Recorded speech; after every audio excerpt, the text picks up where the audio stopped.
পটলের রেসিপির কথা শুনলে তো পটলের কর্মা না হলে ঝোল মানে রসা।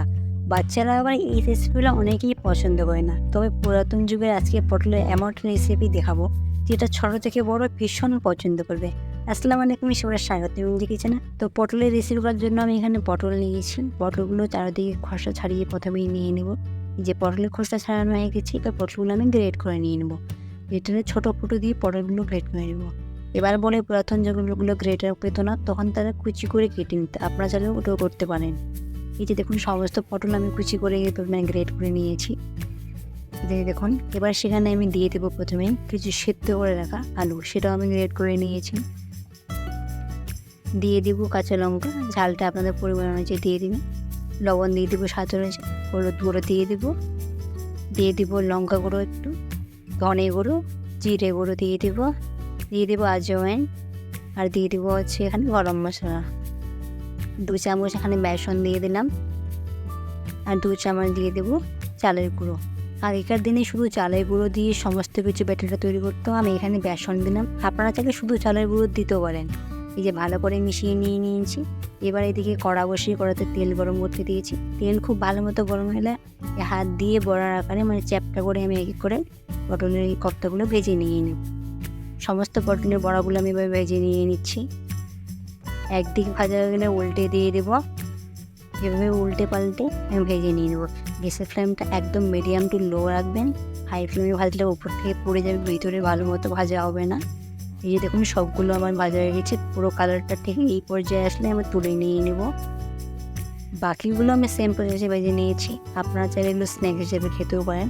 এদিকে কড়া চেঞ্জ করে আমি সেই কড়াতে বেঁচে রাখা তেল একটু দিয়ে ফোড়ন দিয়ে দিলাম জিরে, দিয়ে দেবো পেঁয়াজ গ্রেট করা আর কাঁচা লঙ্কা কুচি। এখানে আমি 2 থেকে 3টা পেঁয়াজ গ্রেট করে নিয়েছি। আপনারা চাইলে পেঁয়াজটা বেটে দিতে পারেন।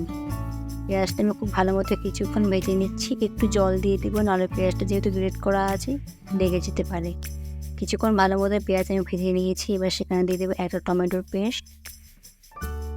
খুব ভালো মতো আবারও মিশিয়ে নেব সমস্ত কিছু।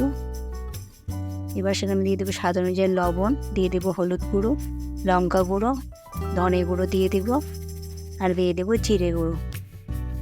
খুব ভালো মতো একটু জল দিয়ে মশলাটা মিশিয়ে নিয়ে নেব। মশলা খুব ভালো মতো কষিয়ে নিতে হবে। আগেকার দিনে কিন্তু জিরে এবং ধনেটা একসঙ্গে শিলের মধ্যে পেস্ট করে দিত। আমি এখানে গুঁড়ো ইউজ করলাম, আপনারা চাইলে আবার বেটেও দিতে পারেন।